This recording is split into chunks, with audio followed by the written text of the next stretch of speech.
할렐루야. 오늘도 하나님이 예비하신 은혜가 있는 줄을 믿습니다. 오늘 저는 때를 얻든지 못 얻든지라는 제목으로 같이 은혜를 나누고자 합니다.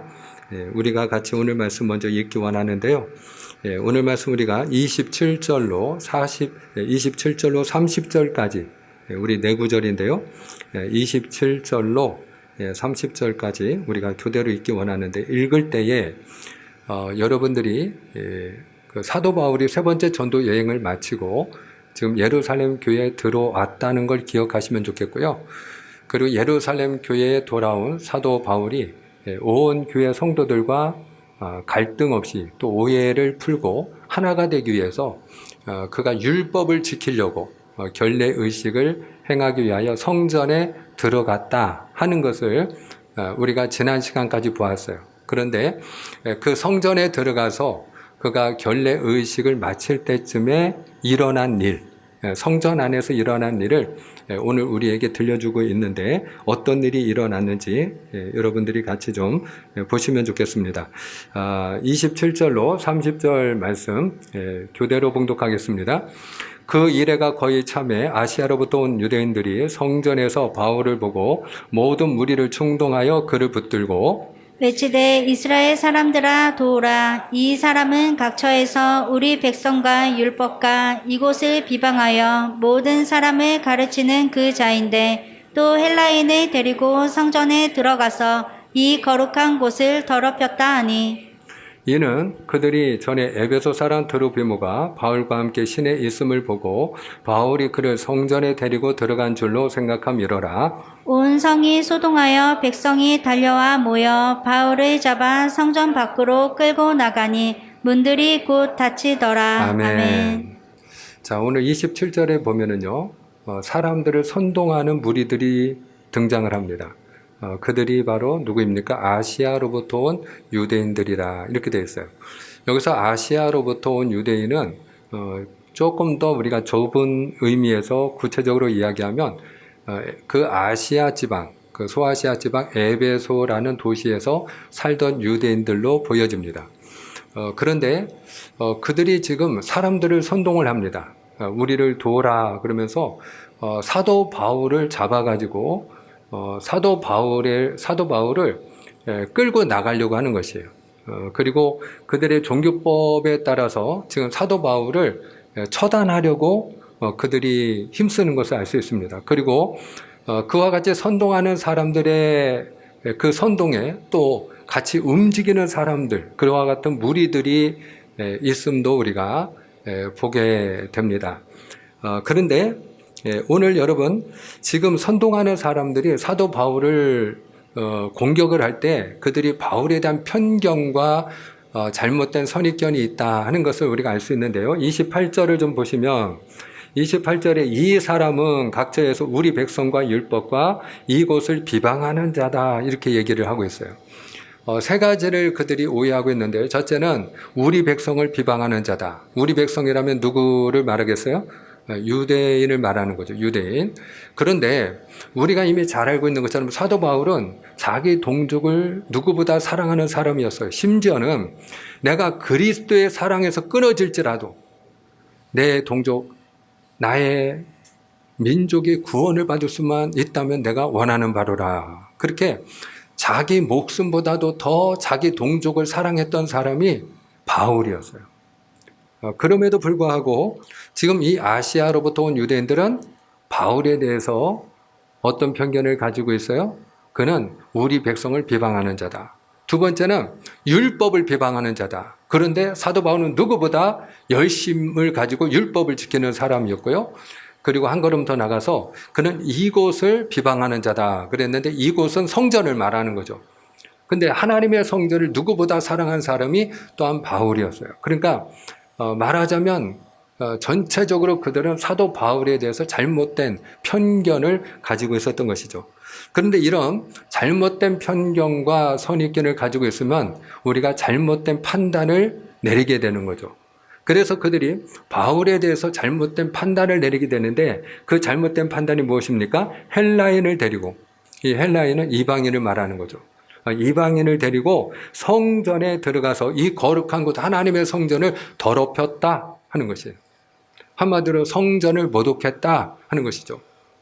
자, 그 말을 듣고 무리들이 몰려들어서 사도 바울을 성문 밖으로 끌고 나가고 그리고 그를 돌로 쳐서 죽이려고 합니다.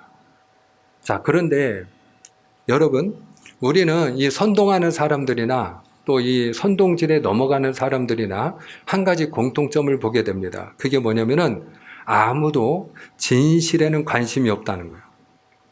진실에는 관심이 없는 사람들. 저는 오늘날 우리 사회를 보면서 제가 우려하는 것은 무엇인가 하면은 한쪽에서 선동하는 사람들이 많이 있어요. 그리고 그와 같은 선동질에 또 넘어가는 사람들이 또 얼마나 많은지 몰라요. 그러면 어떤 의혹을 제기하면 이미 그 사람은 그런 일이 있었느냐 없었느냐 진실은 중요하지 않더라고요. 왜? 사람들이 진실을 외면하기 때문에. 그것이 정말로 그런 일이 있었는지 없었는지 그보다는 내가 그 상대방에 대해서 좋은 감정을 가지고 있다, 우호적이다 그러면 어떤 의혹을 제기해도 그것은 다 조작된 이야기가 되고, 그리고 내가 그 상대방에 대해서 적대감을 가지고 있거나 아니면 우호적이지 않은 그런 감정을 가지고 있는 사람이면 어떤 의혹이 제기되든 그건 다 진실이 되더라고요. 그래서 상대방을 정죄하고 판단하는 거예요. 그리고 돌을 던지는 거예요. 그런데 여러분, 오늘 본문에 보면은 사도 바울이 헬라인을 데리고 성전에 들어갔다. 그리고 그들이 바울을 고발하지 않습니까? 그러면 우리가 물어봐야죠. 정말로 사도 바울은 헬라인을 데리고 이방인을 데리고 하나님의 성전에 들어갔는가? 근데 오늘 본문에 보면 그걸 물어보는 사람이 있다 없다? 아무도 없어요. 아무도 관심을 갖지 않아요. 사실 사도 바울이 지금 예루살렘 성전에 들어갈 때 왜 들어갔죠? 율법을 지키려고. 근데 율법을 지키기 위해서 예루살렘 성전에 들어간 사도 바울이 율법을 어기겠습니까? 이방인을 데리고 들어가면 안 되는 줄을 알면서도 이방인을 데리고 들어갔겠습니까? 우리가 지난 시간에 사도 바울이 서원한 4명의 성도들을 데리고 예루살렘 성전에 들어가서 제사도 드리고 결례 의식도 행하고 했던 것을 보았어요. 근데 그 서원한 4사람 중에 그러면 혹시 이방인이 있지는 않았을까? 그런 생각을 할 수 있습니다만은 그 4명의 서원한 사람들은 한결같이 다 유대인들이었어요. 그러면 이 사람들이 오해를 한 이유는 뭐냐? 오늘 29절을 좀 보시면 29절에 보니까 에베소 사람 드로피모가 예전에, 지금도 아니에요. 그리고 성전 안에서도 아니에요. 예루살렘 시내에서 누구와 함께 있는 것을 보았다? 바울과 함께. 바울이 예전에 보니까 이방인을 데리고 드로피모라고 하는 그 에베소 사람을 데리고 걸어가는 걸 봤어. 그러니까 지금 사도 바울이 성전에서도 누구를 데리고 들어왔을 거다? 그 에베소 사람 드로피모, 그 이방인을 데리고 들어왔을 것이다 라고 미리 그들이 선입견을 가지고 잘못된 판단을 하고, 그리고 무고한 사람을 어떻게 해요? 그들이 하나님 앞에서 죽이려고 하고 있는 것이죠. 근데 많은 경우에 우리가 잘못된 판단을 하게 되면 그런 잘못된 판단이 희생을 낳는 것을 우리가 알 수 있어요. 오히려 그 잘못된 판단이 우리로 하여금 하나님 앞에서 죄에 빠지게 하는 것을 알 수 있어요. 지난 27일입니다. 지난 27일에 미국 텍사스 주의 한 초등학교에서 총격 사고가 있었죠. 18세 된 청년이 총기를 난사하는 바람에 21명이 죽었어요. 어린아이만 19명이 희생을 했습니다. 그리고 많은 부상자와 중상자가 나왔어요. 너무나도 안타까운 일이죠. 그런데 우리의 마음을 더욱 답답하게 하고 힘들게 한 것이 있었어요. 그것이 무엇인가 하면은 경찰들이 바로 도착을 했어요.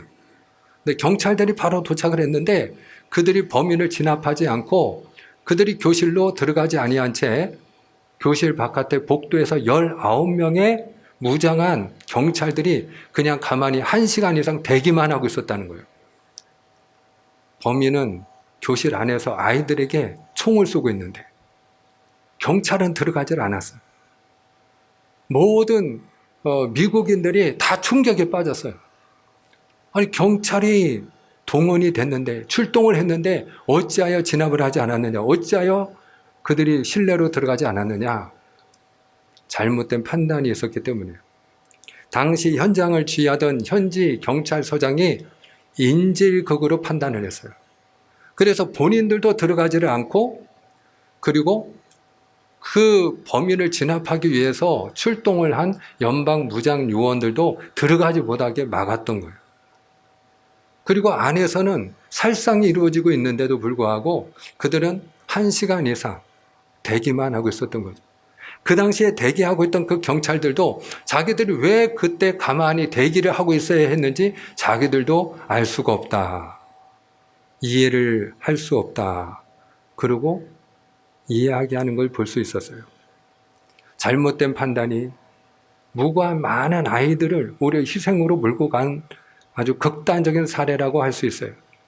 근데 여러분, 우리의 사회에서도 마찬가지입니다. 우리의 사회에서도 우리가 선동질하는 사람들에 의해서, 군중심리에 의해서 잘못된 판단으로 우리가 무고한 사람을 넘어지게 하고 죽이는 일을 할 수가 있다는 걸 우리는 기억해야 됩니다. 1950년도에 6월 25일 날 동족 상잔의 비극이 일어났습니다. 6.25 전쟁입니다. 그런데 그 6.25 전쟁의 가장 큰 불행은 뭐냐? 사실은 전쟁터에서 죽은 군인들보다도 오히려 후방에서, 마을에서 민간인에 의해서 죽은 희생자가 훨씬 더 많다라는 거예요. 인민군이 들어오면 저 사람이 국군을 도왔습니다. 그러면 사실은 중요하지 않아요. 누군가가 그 사람을 손가락질하면 그러면 그 손에 가리킴을 당한 사람은 그냥 반동분자로 불려서 바로 그냥 죽음을 당했어요. 뿐만 아니라 국군이, 우리 한국군이 마을에 들어오면 저 사람이 빨갱입니다. 그러면 그 손가락이 가리키는 그 사람은 그냥 끌려가서 죽음을 당했어요. 그러니까 평소에 자기가 상대방에 대해서 뭔가 악한 감정, 적대적인 감정을 가지고 있는 사람이면 그러면 그냥 빨갱이라고 하면 그 사람은 죽어나가는 거예요. 그래서 죽은 사람이 훨씬 많았더라 하는 것이. 오늘날에도 가만히 이렇게 들여다보면은 자기 마음에 안 들면 그 사람은 빨갱이가 되더라고요. 이념 문제도 아니더라고요, 이제는. 사랑하는 여러분, 적어도 오늘 우리가 사도 바울을 끌고 나가는, 지금 선동하는 사람들, 선동되어지는 사람들, 이 사람들을 통해서 오늘 저와 여러분이 적어도 선동하는 자가 되지 않기를 바라고, 선동되어지는 자가 되지 않기를 바라고, 진실을 추구할 수 있는 하나님의 사람들이 다 될 수 있기를 주님의 이름으로 축복합니다. 그리고 우리가 함부로 다른 사람을 판단하지 아니하는 자가 되기를 주님의 이름으로 축원합니다. 왜냐하면 유일하게 심판하시고 판단하실 분은 오직 하나님 한 분이시기 때문입니다. 뿐만 아니라 오늘 사도 바울을 정죄하는 사람들을 통해서 우리는 그들이 성전을 우상화하고 있다는 것을 보게 돼요. 그들의 우상은 성전이었어요. 그러니까 성전에는 누구만 들어가요? 자기들만 들어가는 거예요. 자기 유대인들만 들어가는 거예요. 그리고 자기들만 들어와서 이방인들은 들어오지 못하게 하고, 그리고 성전 안에 들어온 자기들만 구원받을 수 있는 거예요. 그리고 성전 바깥에 있는 그 이방인들, 성전 안으로 들어오지 못하는 이방인들은 구원받을 수 없는 거예요. 그들은 그저 지옥의 땔감에 지나지 않을 뿐인 거예요. 이런 독선이 어디 있습니까? 이런 오만함이 어디 있습니까? 왜 이런 일이 일어날까요?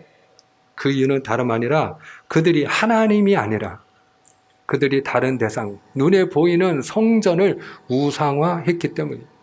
근데 우리가 알아야 될 것은 무엇인가 하면 하나님이 아닌 다른 것을 우상으로 우리가 숭배하는 순간 하나님은 그 우상을 그냥 내버려 두시는 분이 아니라는 거예요.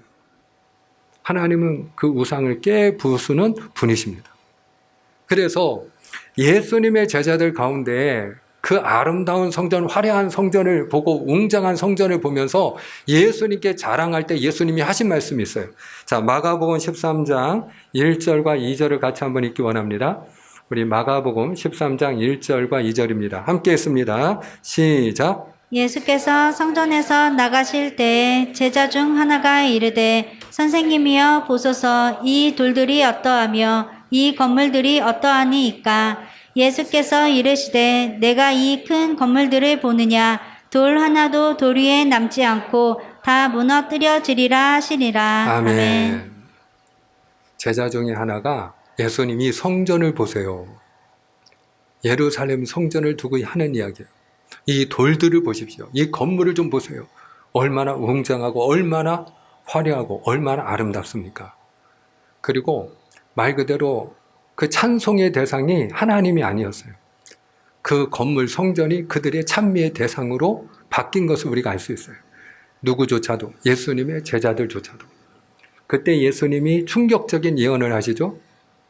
너희가 이 돌들, 이 건물들을 보느냐? 이 큰 건물을 보느냐? 돌 위에 돌 하나도 남지 아니하리라. 왜 무너진다는 것입니까? 이미 그들에게 성전은 우상이 되었기 때문이에요. 우리는 솔로몬의 성전도 마찬가지였음을 알 수 있고요. 사실 다윗이 하나님의 성전이 처음에는 텐트 아니었습니까? 텐트 장막. 그러니까 자기는 백향목 궁궐에 거하면서 하나님의 성소는 텐트 장막에 있으니까 마음이 불편했어요. 그래서 그가 하나님의 성전을 짓고자 하는 마음이 있었어요. 그럼에도 불구하고 하나님이 허락을 했나요? 안 했나요? 허락하지 않았어요. 왜? 하나님은 우리 사람이 지은 그 성전에 갇혀 계시는 분이 아니기 때문에. 우리가 건물을 지어놓고 여기가 이제 하나님의 집입니다. 그러면 하나님은 거기에 갇혀 계시는 분이 아니기 때문이에요. 오히려 하나님은 다윗의 손에 피가 묻어 있기 때문에 너희의 손으로는 내 집을 짓지 않겠다 이렇게 말씀하세요. 심지어는 그 성전 자체가 우상이 되었을 때 돌 위에 돌 하나 남지 않고 그 솔로몬의 성전도 무너진 것을 우리가 알 수 있어요. 심지어는 그들이 하나님의 법궤, 십계명 있는 하나님의 법궤를 우상처럼 여기고 법궤만 있으면 내가 하나님 앞에 어떤 믿음을 가지고 살든지 간에 내 생활이 하나님 앞에 아무리 악하고 죄 가운데 있다 할지라도 문란하다 할지라도 심지어는 우상을 숭배하는 가운데 있다 할지라도 전쟁 나갈 때 마치 부적처럼 하나님의 법궤만 앞세우고 나가면 이길 수 있다고 그들이 그 법궤를 우상화했을 때 하나님이 어떻게 처리하셨나요?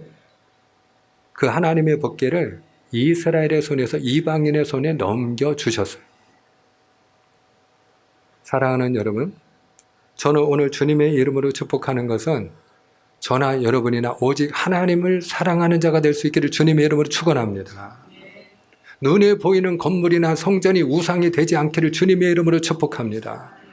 오늘 한국교회가 교회 건물은 더 웅장하고 아름답게 그리고 건물은 커졌는데도 불구하고 그럼에도 불구하고 오히려 복음화율은 떨어지고 있잖아요. 우리 크리스찬의 능력, 교회의 영광은 오히려 내려앉고 있잖아요. 무너지고 있잖아요. 사랑하는 여러분, 하나님의 관심은 어디에 있을까요? 우리가 모여서 예배 드리는 이 건물일까요? 아니면 건물 안에서 예배를 드리는 우리의 믿음일까요? 하나님은 어디에 관심을 가지고 무엇을 주목하실까요? 건물일까요? 저와 여러분일까요? 사랑하는 여러분, 오늘 저나 여러분이나 우리가 어떤 건물에서 모여 예배를 드리든지 간에 하나님을 예배하는 우리의 믿음이 하나님의 마음에 합한 믿음이 되어야 하고 하나님 보시기에 기뻐할 만한 믿음이 되어야 하고 하나님이 보실 때 아름다운 믿음이 되어야 할 줄을 믿습니다. 우리가 큰 건물에서 예배를 드린다고 예배당이 크고 아름답다고 해서 우리의 믿음이 큰 믿음이 되고 아름다운 믿음이 되는 건 아니잖아요. 그러므로 사랑하는 여러분, 오늘 주님의 이름으로 축복하는 것은 오늘 눈에 보이는 건물이 아니라 저와 여러분의 몸이 하나님의 거룩한 성전임을 기억하고 하나님의 마음에 합한 그와 같은 믿음의 사람이 될 수 있기를 주님의 이름으로 축복합니다. 자, 오늘 말씀에 보니까 하나님은 하나님의 사람을 지키시는 것을 우리가 보게 되는데요. 자, 31절과 32절에 보면은 말 그대로 사도 바울이 죽음 직전에까지 가게 됩니다. 자, 그때에 하나님의 보호하시는 손길이 사도 바울을 덮습니다. 자, 31절과 32절을 함께 읽습니다. 그들이 시작. 그들이 그를 죽이려 할 때 온 예루살렘이 요란하다는 소문이 군대의 천부장에게 들림에 그가 급히 군인들과 백부장들을 거느리고 달려 내려가니 그들이 천부장과 군인들을 보고 바울 치기를 그치는지라. 아멘. 자, 유대인들이요, 그들이 종교법이 있었어요. 그들이 종교 재판에 붙여서 얼마든지 성전 모독죄로 그 사람을 죽일 수 있어요. 그런 권한과 법이 유대인들에게 있었어요. 그리고 그런 종교법을 로마는 존중했습니다.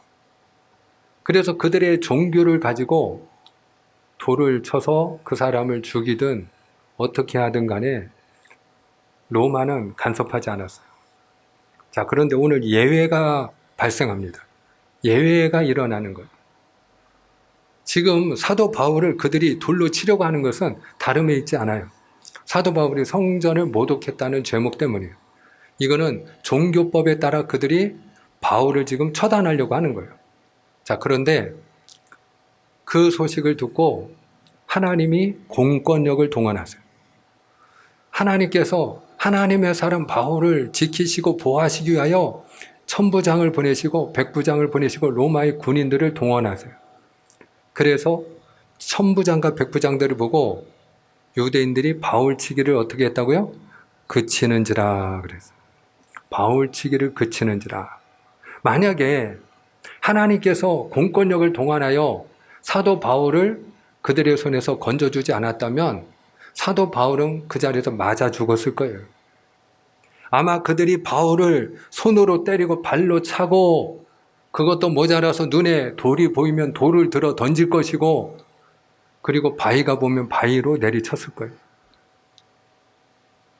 절제절명의 순간이었어요. 그런데 바로 그 위기의 순간에 하나님의 손으로 바울을 덮어주시고 바울을 보호해 주셔요. 사랑하는 여러분, 하나님의 사람은 하나님이 지키시는 줄 믿습니다. 그런데 무엇보다 여러분, 우리가 사명을 가지고 하나님 앞에 우리가 해야 할 일을 깨닫고 사명을 가지고 살아가는 사명자가 될 수 있기를 바랍니다. 왜냐하면 사명자는 죽지 않기 때문이에요. 사도 바울에게 사명이 있었어요. 어떤 사명이 있었죠? 내가 로마도 보아야 하리라. 바울의 사명은 뭐냐? 내가 로마도 가서 복음을 전해야지. 그게 바울의 사명이었어요. 바울에게 땅끝은 어디였느냐? 로마였어요. 로마. 로마에 가서 복음을 전하는 일. 이것이 바울의 소원 중에 소원이었어요. 그게 그의 마지막 사명이었어요. 오직 성령이 너에게 마시면 너희가 권능받고 예루살렘, 유대, 사마리아 땅끝까지 이르러 내 증인이 되리라. 말씀하신 그 땅끝이 바울에게는 로마였기 때문에 내가 로마도 보아야 하리라. 내가 로마에 가서도 복음을 전해야 하리라. 그에게 그 사명이 있었기 때문에 하나님은 그 사명자 바울을 지켜주신 줄로 믿습니다. 오늘 저도 마찬가지, 여러분도 마찬가지고 하나님이 나에게 원하시는 일, 그 일에 대한 사명감을 가지고 살아가는 하나님의 사람이 되기를 축원합니다. 무엇보다도 오늘 사도 바울이 죽음 직전까지 갔잖아요. 지금 사도 바울을 에워싸고 있는 사람들이 어떤 사람들이에요? 바울을 돌로 쳐서 죽이려고 하는 사람들이고요. 바울에 대해서 살기가 가득한 사람들이에요. 오늘 저는 여러분 앞에서 같이 말씀을 증거하고 우리가 은혜를 나누고 있는데 적어도 제가 말씀을 전하는 여러분은 이 시간에 은혜를 사모하는 분들이에요. 하나님 말씀하여 주시옵소서. 제가 듣겠습니다. 하나님의 말씀을 들으려고 나오신 분들이에요. 그런데 지금 사도 바울은 누구에게 둘러싸여 있느냐? 자기를 대적하고 그리고 자기를 돌로 쳐서 죽이려고 하는 살기가 가득한 사람들에 둘러싸여 있어요. 적대자들에게 둘러싸여 있어요. 원수들에게 둘러싸여 있어요. 자, 그럼에도 불구하고 사도 바울이 그들에게 복음을 전합니다. 여러분, 오늘 말씀 우리가 39절과 40절 같이 보기 원하는데요. 자, 39절과 40절입니다. 제가 39절, 여러분이 40절 읽겠습니다. 바울이 이르되 나는 유대인이라 소업이 아닌 길리기아 다소시의 시민이니 청컨대 백성에게 말하기를 허락하라 하니 천부장이 허락하거늘 바울이 층대 위에 서서 백성에게 손짓하여 매우 조용히 한 후에 히브리 말로 말하니라. 아멘. 천부장은 로마 사람이니까 헬라 말을 하는 사람이거든요. 근데 바울은 헬라 말도 할 줄 아는 사람이었고 히브리 말도 할 줄 아는 사람이었어요. 그러니까 천부장에게 요청을 하는 거예요. 나로 하여금 저 무리들 앞에서, 백성들 앞에서 내가 말을 할 수 있게 허락을 해 주십시오. 그 헬라 말로 하는 그 바울을 보고 이 천부장이 네가 헬라 말을 할 줄 알아? 그리고 깜짝 놀랍니다. 그러면서 그가 허락을 해요. 이게 다 하나님이 간섭하시고 하나님이 일하시는 하나님의 섭리인 줄 믿습니다. 그래서 사도 바울이 그 백성들을 어떻게 해요? 조용히 한 후에 자기를 지금 때려 죽이려고 하는 그 무서운 사람들을 조용히 한 후에 그가 유대인들이 사용하는 히브리 말로 복음을 전하기 시작합니다. 내가 왜 예수를 믿게 되었는지, 내가 왜 여러분에게 그 예수님을 증거하고 있는지, 왜 우리가 예수님을 믿지 않으면 아니 되는지 그가 간증과 복음을 전하기 시작합니다. 그것이 이제 우리가 다음 시간에 함께 볼 22장 1절 이하의 말씀이에요. 중요한 것은 뭐냐? 그가 바로 죽음 앞에서도 기회만 주어지면, 아니 기회가 주어지지 않을지라도 기회를 만들어서 그가 복음을 전하려고 힘쓰고 있다는 것입니다. 사도 바울이 디모데에게 권면한 말씀인데요. 디모데후서 4장 2절 말씀 함께 읽고 맺고자 합니다. 자, 디모데후서 4장 2절입니다. 너는 말씀을 전파하라. 때를 얻든지 못 얻든지 항상 힘쓰라. 범사에 오래 참음과 가르침으로 경책하여 경계하며 권하라. 아멘. 한번 따라합시다. 때를 얻든지 못 얻든지, 때를 얻든지 못 얻든지 말씀을 전파하라. 그렇습니다. 예수님이 전부이기 때문입니다. 예수님 안에 희망이 있고 평안함이 있고 우리의 미래가 있기 때문입니다. 예수 안에 모든 것이 있기 때문입니다. 구원이 있고 영원한 생명이 있고 천국이 있기 때문입니다. 바로 예수님이 하나님을 만나는 생명의 길이기 때문입니다. 오늘 그 예수님, 오늘 저나 여러분이나 우리가 기회가 되는 대로 때를 얻든지 못 얻든지 그 그리스도를 증거하는 그런 복음의 도구가 될 수 있기를 바랍니다. 저와 여러분이 은혜의 통로, 구원의 통로, 축복의 통로로 쓰임받는 바울과 같은 하나님의 사람이 다 되시기를 주님의 이름으로 축복합니다. 기도하겠습니다.